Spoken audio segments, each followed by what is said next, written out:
following podcast has been paid for and brought to you in part by Front Row Material. In these last seconds, we'd like to communicate out to all those listening that this goes out to a select few, the not for everyone, the outsiders, the left behind and forgotten. It's a cold world, so bundle up. And now your host for the cult of Beardo, Big Daddy Beardo.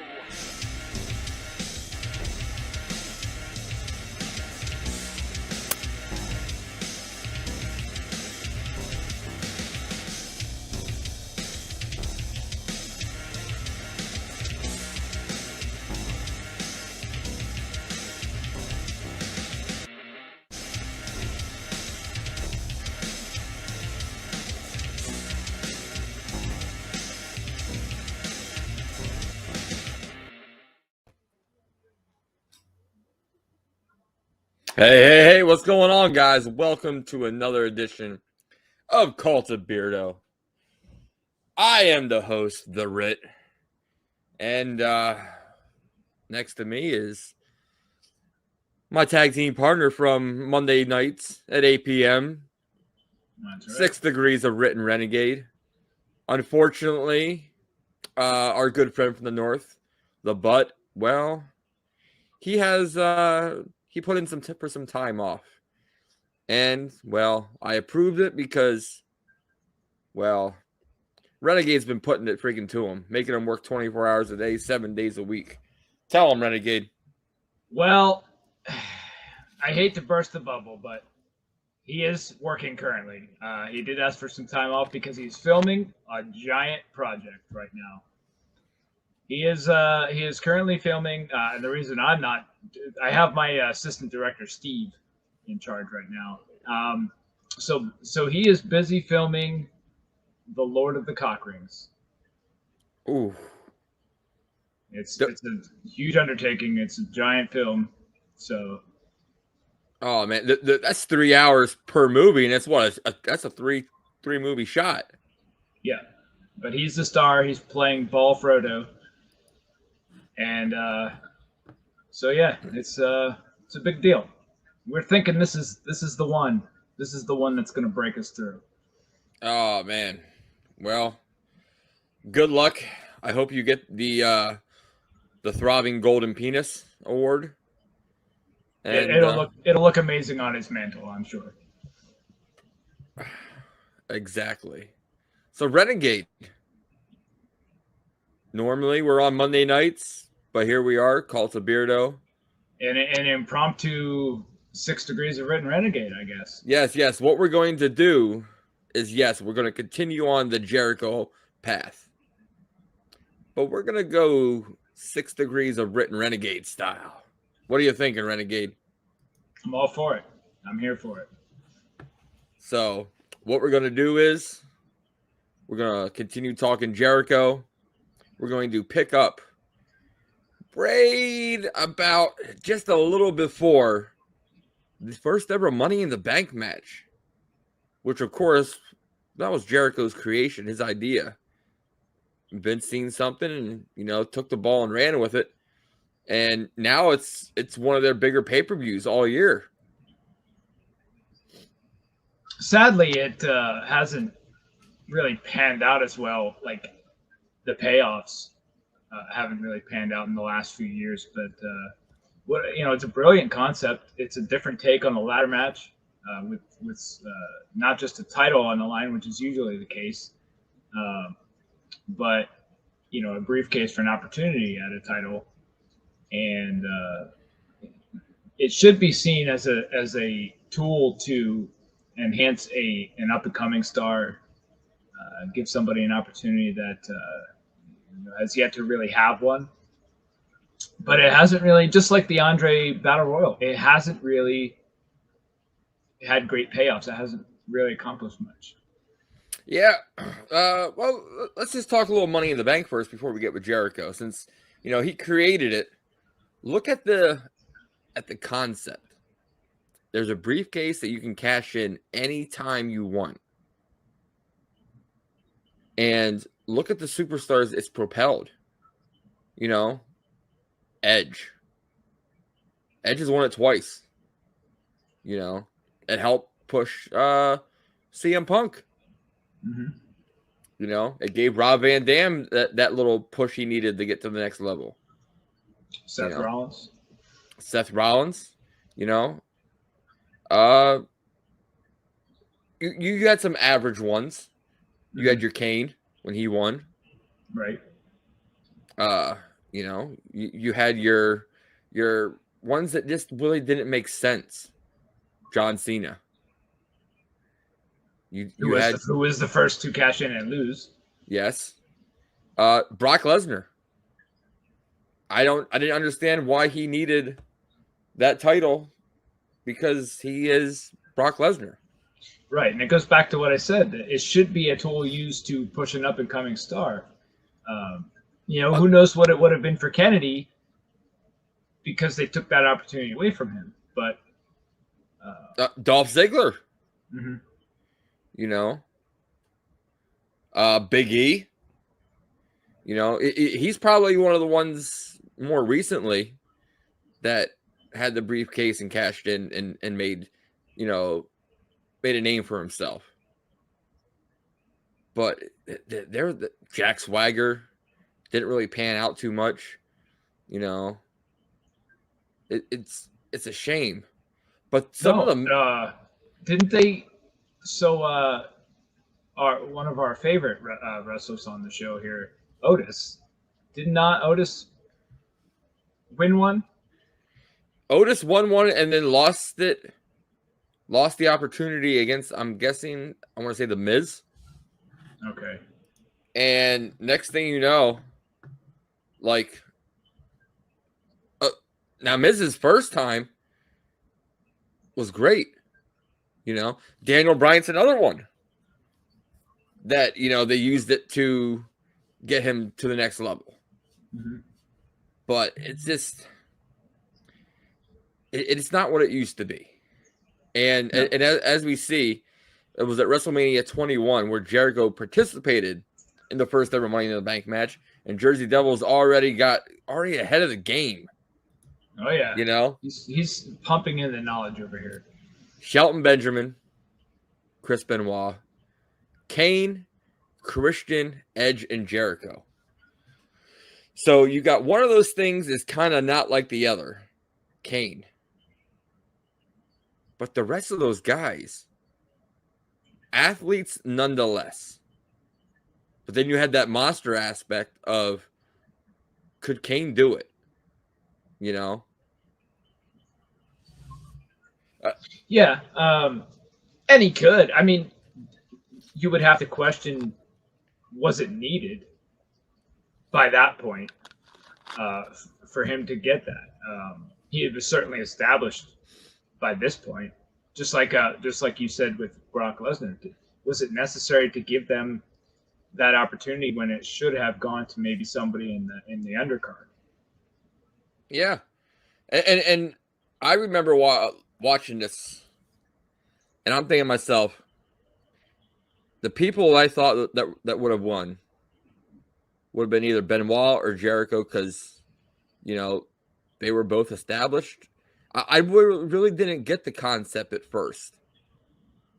But when Edge won, that was a shock factor, you know?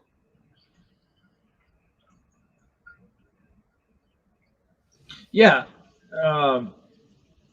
But it really elevated him. I'd be curious to find out if Jericho had any input of whether or not he would win, being his idea, or maybe he said, you know what, because it's my idea, somebody else should take this, or it really had nothing to do with him in the outcome of the end. Yeah. Everybody remembers Edge's monumental cash-in at Elimination Chamber the following year. You know, John Cena, bloody. And I honestly think that might have been the weakest Elimination Chamber match ever. Chris Masters, you know, Carlito was in there. It just wasn't star-powered. You know, it wasn't really those monsters that you have seen in some points in there.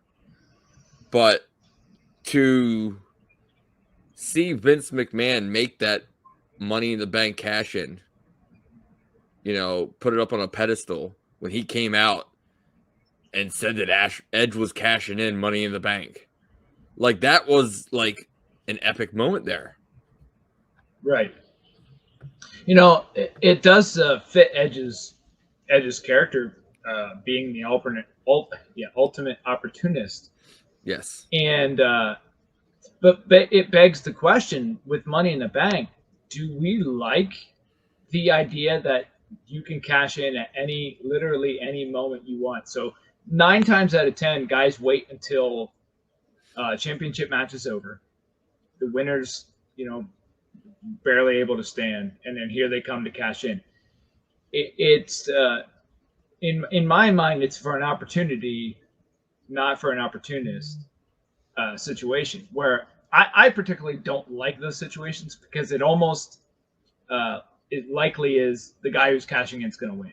So it removes the element of surprise. I think you should be able to insert yourself into a match if you cash in, but I don't. Speaking for myself, I don't particularly care for cashing in after a match when a guy's already beaten up. It's been done way too many times, and I feel like that has lost its luster a little bit. First person to not do it that way. Rob Van Dam won Money in the Bank. Told John Cena, "Hey, I'll see you at ECW's second ever one night stand." I respect that. And that was monumental. I remember seeing John Cena throw his shirt into the crowd, his one of his patented go-tos. They didn't want John Cena. They threw it back. They didn't want nothing to do with John Cena. I mean, honestly, I would have too, but Jersey Devil brings up CM Punk is the only back-to-back winner of the title, which is kind of shocking. Yeah, and we're going to talk about it here in a little bit. That CM Punk's first cash in was just a transition there. He didn't get that long title run the first time. Mm-hmm. So, but he lost Money in the Bank at WrestleMania to Edge in the ladder match, and then at the next pay-per-view Backlash, Jericho challenges Shelton for the Intercontinental title, but lost the match.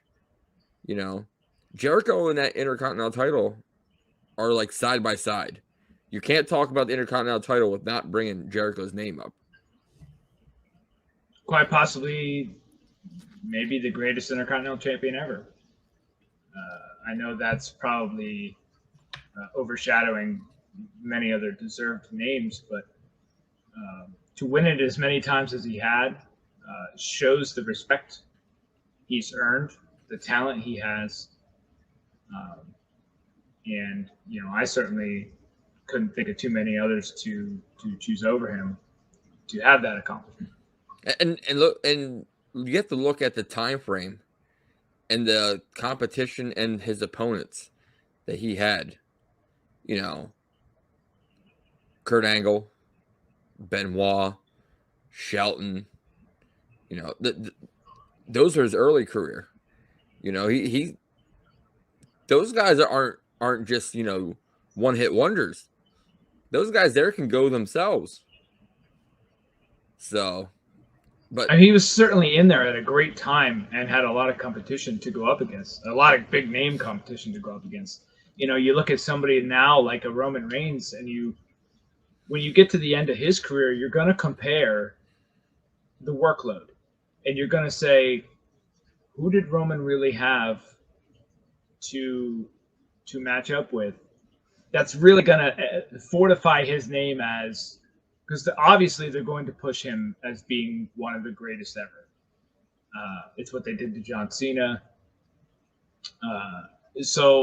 And you can even say towards the end of John Cena, the second half of his career, who did he really have to match up with? Because a lot of the guys, when he was starting out, were starting to drift away.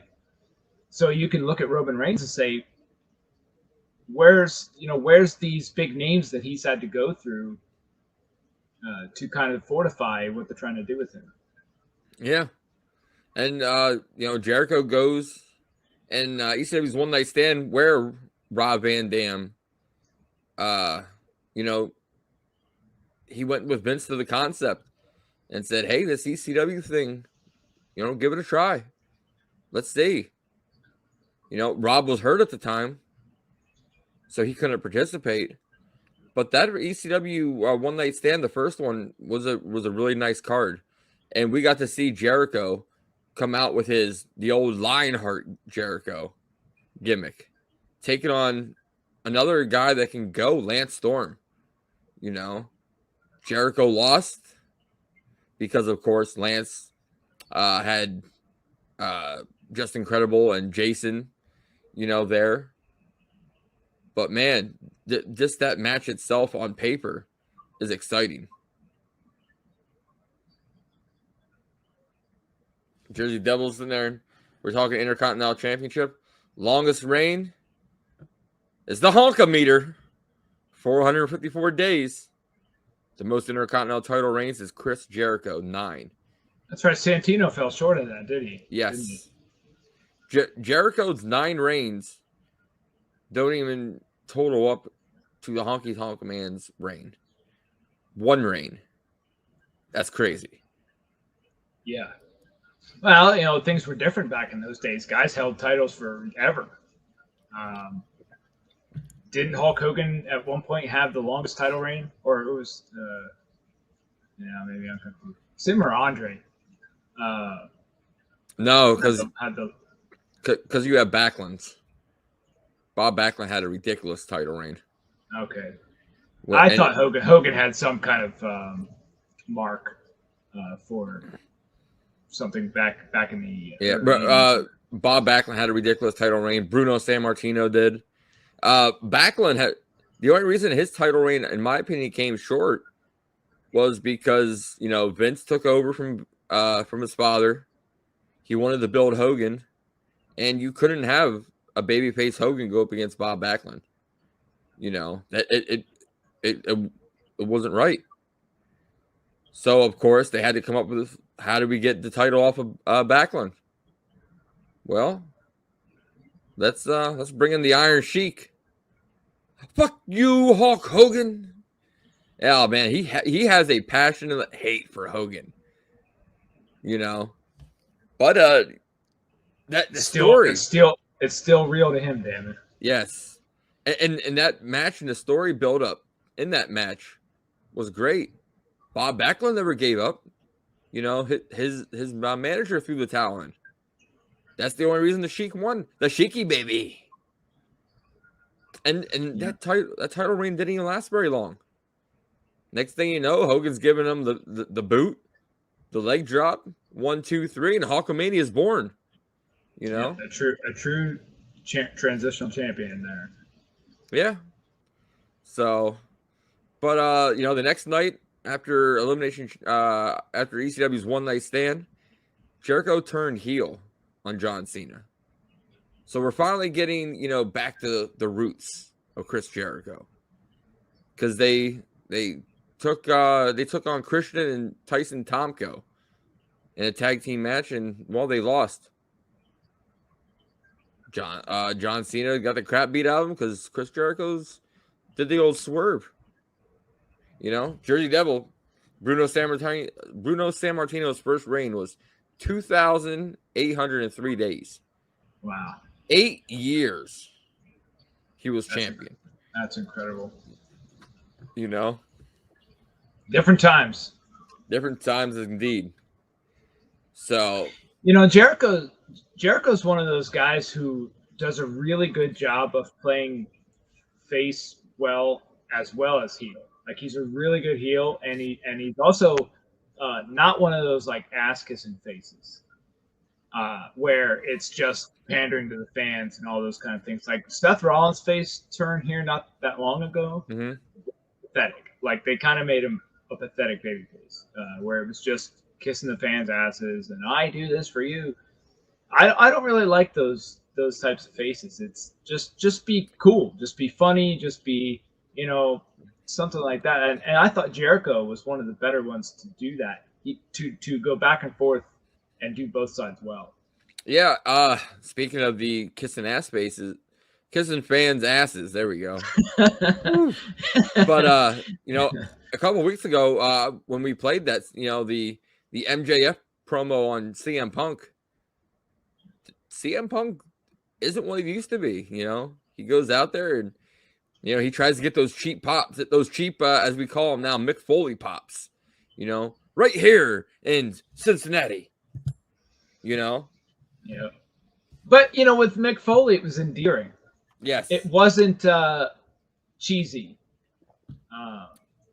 He was lovable. You kind of buy him cutting that kind of a promo. But for other people to go out there, even when The Rock did it, there was a cool factor to it.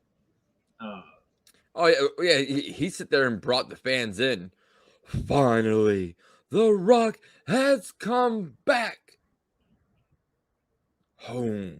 Like there was something bringing everybody into him. You know. Well, the natural charisma. Yes. Other guys do it. I feel like because they need a reaction. So it's an easy thing to pull from and just name the town that they're in. And I always kind of felt like John Cena was one of those guys that was a pandering face. Of course, he was that way for 20 years, but maybe Punk is. I could see it at first, like when he first came back, being that way because you miss what you've been gone from for years. You had no idea what reaction you're going to get, how the fans are even going to take you. Right, so you're going to be grateful. You're going to appreciate the reaction that you get, and yeah, you might kiss their ass a little bit. But now have been there, what's it been, 2 months now? Mm-hmm.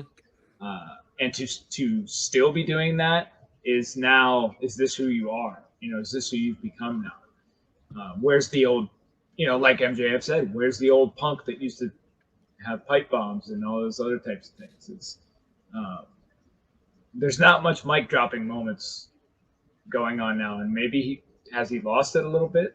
You'd have to question that. Mm-hmm.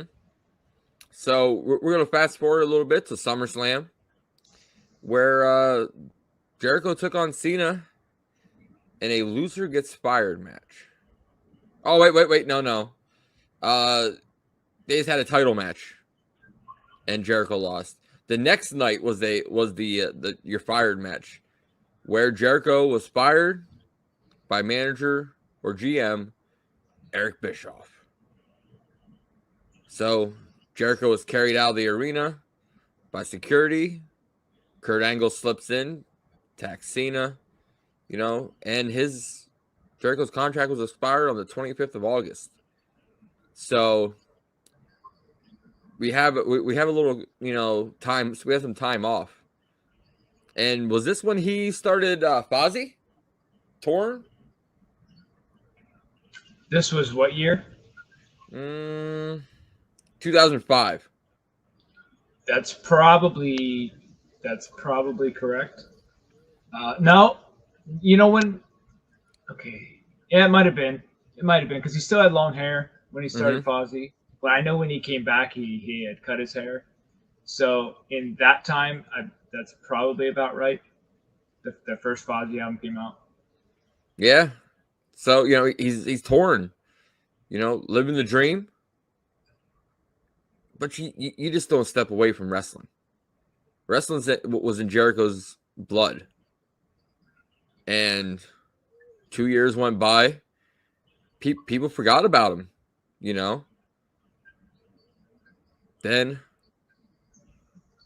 on 2007, September 24th, we see a cryptic binary code. Kind of like the Matrix that's coming out December 22nd. Oh, here we go. Fozzy I was just thinking I was wrong. I was like, you know what? I got to be wrong about that because I was thinking about, and you know the story.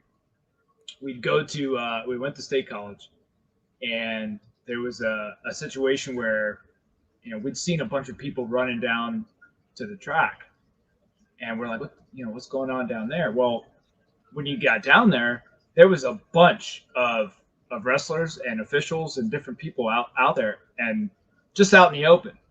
And so we walk down, and this guy looks at us. He goes, "Are you guys with WWF?" We're like, "No." He goes, "All right, well, you need to stand over there." We go stand on the track. What was happening was two officials were racing each other. Once the race was over, it was kind of like free for all. You could walk up to literally anybody you want to. We're standing next to Shane McMahon. I think Jazz was down there. Ivory was down there. I saw the Acolytes. We walked right up to Jericho. So that's right. It had to have been because it was pre 9/11. So yeah, I was like, no, 2005. That can't be right. So yeah. So he just took off just the tour and maybe make a couple albums with him. That could be. But man, you telling me that still to this day, like, is one of my jealous moments. That because I was supposed to be there with you.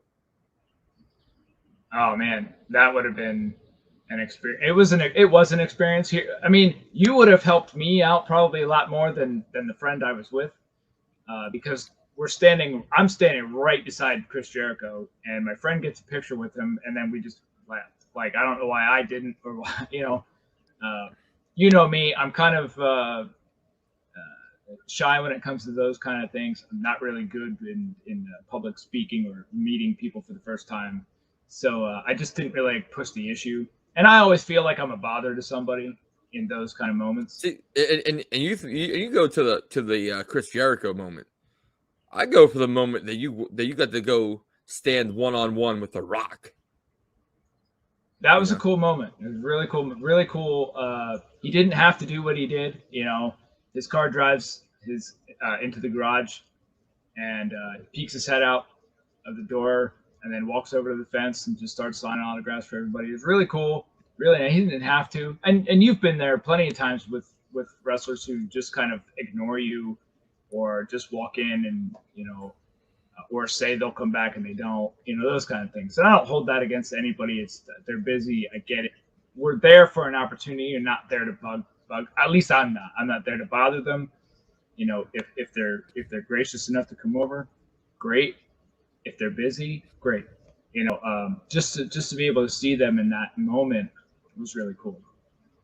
Yeah, so he was cool in that moment. We have a great Kurt Angle story for those kind of things. So, but yeah, then there was the moment where we're chasing after Bradshaw and Farouk, and my friend behind me is having an asthma attack, and I yell out to get them to stop because we want to get their autograph. And they turn around, I turn around, my friend's back there practically dying. I turned back around, they turned back around, and just kept on walking. So we get to. I'm going to tell you now, if it was you, me, and her there, I'm going. You'd probably push her back down the hill. I probably would have. Just to sit there and meet two great legends like Bradshaw and Farouk. Ron Simmons. Damn, that's great. So there's a fact down there. Jersey Devil brought up. I didn't even know myself that they were originally called Fozzy Osbourne. I did not. That I did not know. I do know the first album was all covers, which they do have had an Ozzy song on there. So, but yeah, Jericho comes back 2007 because he's going to, save the WWE fans from Randy Orton. So, bam. First feud back, going up against Orton. Like, that's great. That's great money right there. By this time, WWE has turned the page a little bit and trying to push some newer stars. Orton was one of those guys that to this day can still go. Absolutely. One of the best. Orton's always been great. I don't think he's been able to top his Legend Killer run, but yeah, he's fantastic. They had a lot of good up and coming talent. Were these the last of the Jim Ross findings? Brock and Orton and those guys? I think so.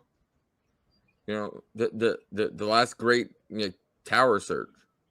You know, oh, Jersey Devil. Boy, they miss him. Yeah, man, Jersey Devil sit there and brought up what I was just getting ready to talk to. You know, November 26th, right after he debuted the Code Breaker against our good friend Santino Marella. J-Rod, what's going on, my man? How are you doing? Glad you could stop by to a special edition of 6 Degrees Ritt and Renegade. Or actually, it's Cult of Beardos with a twist of 6 Degrees of Ritt and Renegade. So, but yeah, when he came back, 8th title reign, captured against Jeff Hardy.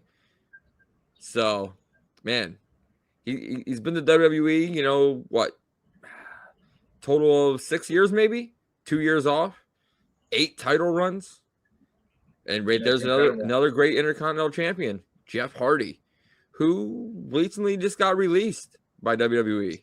Sad story. You know, what are your thoughts on that? Do you think it was personal reasons? Do you think he is just trying to get out of his contract? It's hard to say because it seemed very positive in some recent comments that he had made that he foresaw the Hardy Boys coming back to WWE. He had recently just done a sit down with Steve Austin and did an interview, and all things pointed to he was fine. You know, he was happy. He believed his brother would be back one day. So this kind of hit out of left field, but based on history, not entirely shocking. But it's sad to see it happen again.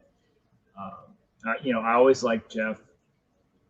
You hope the best for him, that he could beat these demons once and for all. Matt says he's home and good, so that's good to hear. But it's just sad to see this. And a report that I heard was that he refused rehab. So, it's maybe he has other plans, but we hope for the best for him, and maybe one day his health is obviously most important, but it'd be nice to one day see him back, but to see him healthy and happy and end his career the right way. Yeah. Next up is something that you, Renegade, are pretty familiar with now. His second feud with Shawn Michaels. Yeah. I'm gonna let you take it from here a little bit. We're gonna play it from. We're gonna let it go from when you remember it all the way up to, Jericho winning the title after CM Punk cashed in and then got pulled from a match. The whole 9 yards. Michael's wife. Take it from here, Renegade. So I'm going to struggle with sequence because my memory is sequence means nothing here.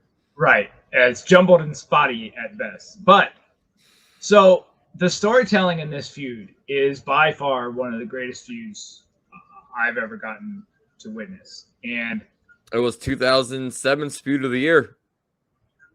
It should be one of the up for one of the best feuds of all time.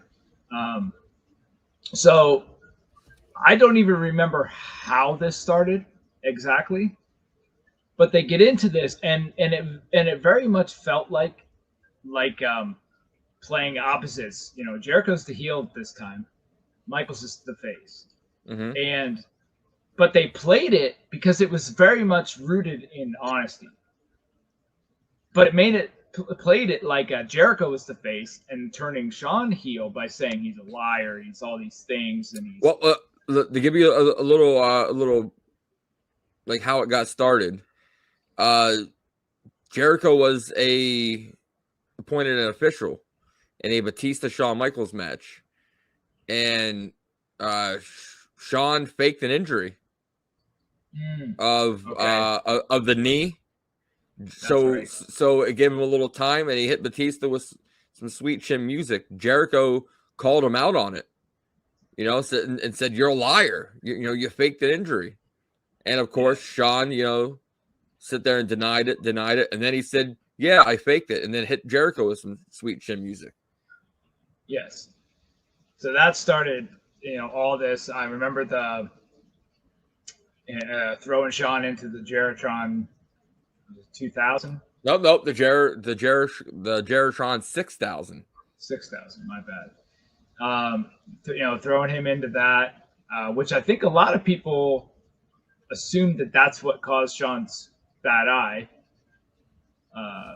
which is not the case. It was a choke slam from Kane. And what were your thoughts about how they set this up? Was it kind of like a full 6 degrees kind of what Jericho did to Jannetty in the barbershop? There might have been an element of that, maybe like a throwback to the Michaels heel turn on Jannetty. Mm-hmm.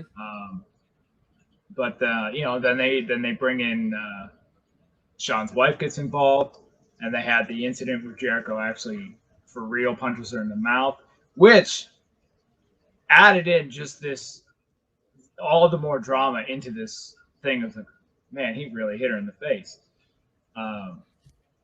But she was a great sport about it. They knew it was just an accident, but still, it just added all this drama to what was already a great storied feud. And it plays all the way out up until WrestleMania, and they had a killer match. It kind of made Shawn look like he was a chicken shit a little bit, like he ducked Jericho's punch to set up for Michael's wife getting punched. That's kind of chicken shit heelish there. A little bit, but it plays into that whole thing where it's almost like a switching roles throughout the story, in Jericho being the heel at the time, but playing the face of calling out Shawn on his BS, and then Shawn almost in kind ducking the punch and having his wife get hit. So it's almost like he's playing into him being the real heel in this story, though he's the face at the time. Yeah, and they had a great sequence of matches. They had that unsanctioned match at Unforgiven, which Jericho lost by referee stoppage. And then also, Jericho later that night, he might have lost the match against Michaels, but he replaced the defending champion CM Punk in the championship scramble match to win the title. Do you think that do you think it was more of a, hey, this feud would go to the next level if there was championship gold on the line? Or do they think that, CM Punk just wasn't ready to be champion, so they pulled the title from him?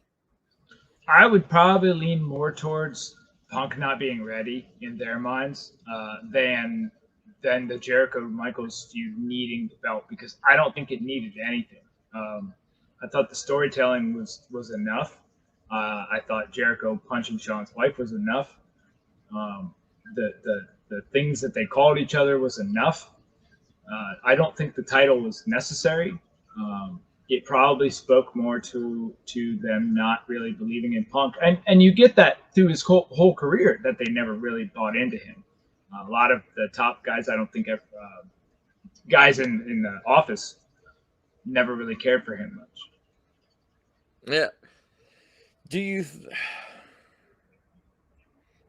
think a lot of the boys in the back with Punk just didn't get Punk? Because a lot of people, Flair and Triple H, all of them, they'd go out, have some drinks afterwards, relax, unwind. But Punk, he wasn't like that. You know, he didn't go out drinking. You know, he was kind of a homebody. Right.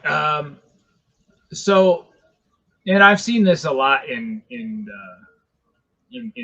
person play out, where if you aren't like your friends, right? So if your friends are all out drinking, they're all out having a great time, and you don't join them in that, though they still refer to you as a friend, I think there's a slight there. There's he's not cool enough to hang out with us. He's, or too good to hang out with us, or thinks he's too good, you sort of gather a reputation that way. So maybe those guys, in living a certain lifestyle, viewed him in a certain way because he wouldn't live that lifestyle. And Punk does sometimes give me the impression that he's not easy to get along with. I'm not saying he's a jerk on purpose by any means, but I do feel like there's a certain attitude he carries himself with, and in not partaking in the activities that they did. I'm not saying anybody should if you don't want to, but by not doing that, it sort of caused a rift, I would think, between the boys and him. Yeah. So, Jericho becomes the champion. And then him and Shawn had that, I won't say it was a great ladder match, but it was a good ladder match, between the two. There was so much more meat on the bone they could have done, in my opinion, in that ladder match. What were your thoughts, and do you remember that ladder match they had at No Mercy? Yeah. So it's hard when your expectations for a Shawn Michaels ladder match are so high. Widely considered the WrestleMania 10 ladder match as one of the greatest matches of all time, if not one of the greatest ladder matches of all time. So the bar is set really high. So anything that doesn't really compare to that, it's seen as a kind of a letdown. It doesn't hold up as well. So it might be a forgettable, and I feel like it kind of has been a forgettable ladder match. But I think if you sit down and watch it, it's probably really good. But does it hold up to what your expectations are with Shawn Michaels being in a ladder match? And I think it fell short of that. But this being the years that it was, there may have still been concern about where Shawn's back was. Could he pull off the type of ladder match that he's capable of? So I bet you there was a lot of questions there in that, and maybe they played it a little safe. Yeah, speaking of questions, at Cyber Sunday, Jericho lost the title to Batista. Okay, he just got them beating Shawn in the ladder match. Then you lose it to Batista just to win it back 8 days later on the 800th episode of Raw in a steel cage match. Stuff like that really bothers me. Like, why? What was the payoff? What was the point of him losing the title if he's going to win it back 8 days later? Right. Yeah, I would struggle to come up with any kind of a reason for that. And then you're going right back into a feud with Michaels. So why not just keep the title on, keep the momentum going? Because he goes and wrestles Michaels in a last man standing match on Raw, and then he eventually loses the title to, of course, a returning John Cena. Like it just didn't make sense at all to me where they were going, what they were thinking, what's the payoff? But yeah, I mean, it's WWE, and you certainly, I think, a lot of times end up scratching your head on some of the decisions that they make, and a lot of times you don't even get an explanation for why they do the things they do. Yeah, which is frustrating. But later that year, Jericho was awarded the Slammy Award for 2008 Superstar of the Year. 6 days later, he lost his rematch with John Cena for the title at Armageddon. And then we're going to go to one of everybody's favorite pay-per-views, the Royal Rumble, where Jericho participated in the Royal Rumble match, but of course he was eliminated by Taker, which you can't complain. You know, Taker hasn't been in too many Royal Rumbles, has he? I don't think he's been in too many. I remember early '90s. The Maven drop kick was one that I remember. You know, which baffled me because then they did nothing with Maven. The face off with him and Goldberg. Though the one where Taker actually won the Royal Rumble itself. Mm-hmm. I can't remember too many other ones other than that. You know? I saw a picture of one. It had to have been in the early '90s because Hogan was in there. Yeah. So I know he's in one in back then. I don't know. I'll have to see a number of how many he's actually been in because I don't really recall too many of them. Yeah, that he was actually in. You know, usually he didn't really show up. You know, later in his career until after Royal Rumble for the road to WrestleMania. You know, so. But yeah, Jericho lost an Elimination Chamber match. He was eliminated by Rey Mysterio. But then Jericho started picking fights with some legends. You know, some veterans. Ric Flair, Ricky the Dragon Steamboat, Superfly Jimmy Snuka, and Rowdy Piper. And as well as a great actor from The Wrestler, who also looks like, in The Wrestler, our good friend Jerry Lynn, Mickey Rourke. Now, Jericho was originally supposed to face Rourke at WrestleMania, but Mickey Rourke poured out of the event. So instead, Jericho defeated Piper, Snuka, and Steamboat in a 3-on-1 elimination handicap match. So, but then he was knocked out after Mickey Rourke after the match. What were your thoughts on this? You know, was it something just thrown together, you think? Or, you know, do you think they actually had plans for this? It makes me wonder if Jericho kind of had an itch to get a chance to take on some of these legends that he, maybe always wanted to work and they were around. So it's kind of like the opportunity was there. I don't know. I mean, it wouldn't shock me if it was just, well, we don't really have anything else, so let's do this. But it does make me wonder, and maybe he said it in one of his books or something about why this happened. But it almost kind of makes me wonder if he didn't really just, it's one of his dreams to have worked against some of these guys, and maybe that's how they pulled it off. Well, on the April 13th episode of Raw, Jericho was drafted to SmackDown as part of the 2009 draft. And then Jericho got to face. Now, this is 2009. Okay? He gets put into a feud with Ricky the Dragon Steamboat.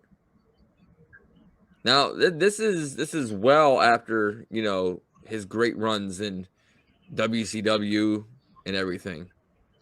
But those matches against Jericho, Steamboat could still go. He still had the arm drags, the chop, the drop kicks. I do remember the very loud "You still got it" chants that he was getting, and it was a cool moment. It's like, he did still have it. Yeah, and then of course Jericho goes after the Intercontinental title against Rey Mysterio. He didn't win it that time. But then he goes into Extreme Rules to win his 9th and final Intercontinental title against Rey Mysterio in a no-holds-barred match. So, but, little quick thing. He lost it again against Mysterio when Mysterio put his mask on the line in a mask versus title match. So, right there, 2009 was his last time winning the Intercontinental title. 12 years ago. So, but Jericho's not done. Jericho starts teaming with Big Show and Edge. What were your thoughts on these tag teams he had?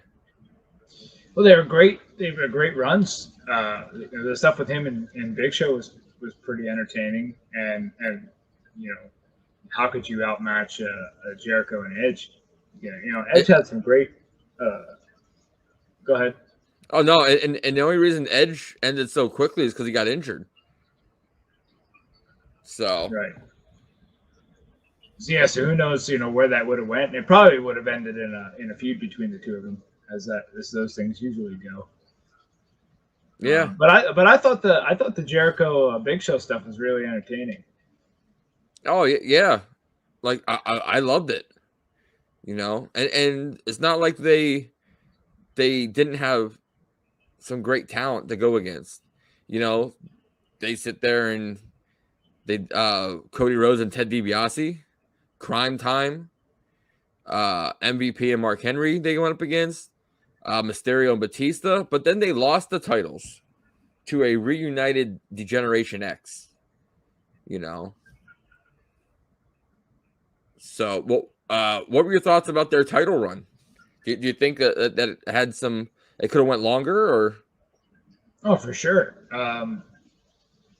You could have really dropped it to a number of teams. DX probably being the biggest names. But maybe they should have dropped it to an up and coming tag team, or to a Crime Time, or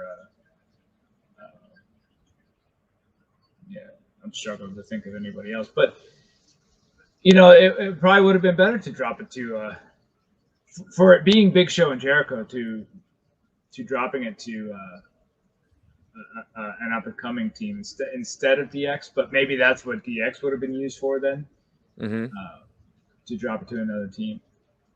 But yeah, Jericho enters the Royal Rumble once again. Jericho, he's in a lot of Royal Rumbles, and it's not like he doesn't go the distance. He's in them, and like he's actually in the match for a while, and he gets eliminated by, guess what? The returning Edge, from his injury, and of course, Edge goes and on the WrestleMania, but we don't know who he's going to face yet, because at Elimination Chamber, which everybody remembers this Elimination Chamber, it's John Morrison, Rey Mysterio, CM Punk, R-Truth, and Jericho against the champion Undertaker. Now everybody remembers this one for the Miss Pyro. Oh yeah. So, but Jericho pulls off the victory. So here we are, some great storytelling, great storylines. And at WrestleMania, it's Edge and Jericho for the title. Which does play into my suspicions that Jericho and Edge's tag team run would have ended in a feud between the two of them. So I think we ended up where we were going to in the first place. Yeah. So Jericho comes out with a victory, though.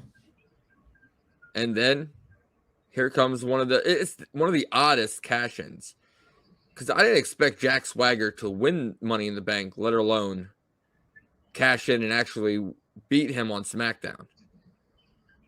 So, man, what were your thoughts on Jack Swagger? So a ton of potential, but it just seemed like it was never fully realized in WWE. Whatever the reasons were, he just never caught on. I bet they looked at him as the second coming of Kurt Angle, or that he could have been. Yeah, he if I'm not mistaken. Yeah, collegiate wrestler. Yep. So that national championship in Oklahoma. yes. So I almost bet that they wanted him to be the second coming of Kurt Angle, and he's different. He's no Kurt Angle, but I think he just had something different to offer. I think he's even bigger. He's bigger than Kurt Angle, so they should have used him, pushed him in a different way. But I just feel like that was their intentions, for him to be the next Kurt Angle. It just didn't pan out. Yeah, and after that, over the next few months, this is when Nexus is starting to catch momentum and get big. He earned a place in a match after defeating the Hart Dynasty in a handicap steel cage match to go up against Orton, where Orton went, and this is when Orton was doing the punt, and he punted Jericho in the head, and Jericho was gone for a little while again. So another Fozzy tour. Yep, and that's where we are going to leave off tonight. We're going to sit there and pick up next week with some more Jericho about his second run, in WWE, going back at his championship pursuits with Del Rio. WrestleMania 29, Jericho was defeated by Fandango. His different feuds against The Miz, the Wyatt family, all this, and much, much more on Yes, Part 5 of Chris Jericho. On Cult of Jericho. Yes. Renegade, another great show. I appreciate you doing this with me each and every week. So absolutely. Glad to be here. Tell everybody where they can find you. Plug your stuff. You can find me Monday nights here on FRM on the 6 Degrees of Ritt and Renegade. You can find me here on Cult of Beardo. And otherwise, I wouldn't bother looking for me because I'm not too many other places. Yeah. And, Jersey Devil, 11 Royal Rumbles for the Taker. Oh, 11. Okay. So. So he's been in more than I imagined he was. But, yeah, tomorrow night, on FRM Pod, Future Stars Now, we sit down with Moondog Murray. Monday nights, 6 Degrees of Ritt and Renegade. Tuesdays, FRM Pod. And of course, if you're here, it's Thursday night for the Cult of Beardo. Well, Renegade, another episode in the books. He is Renegade. I am the Ritt. See you next time on Cult of Beardo. Well, oh.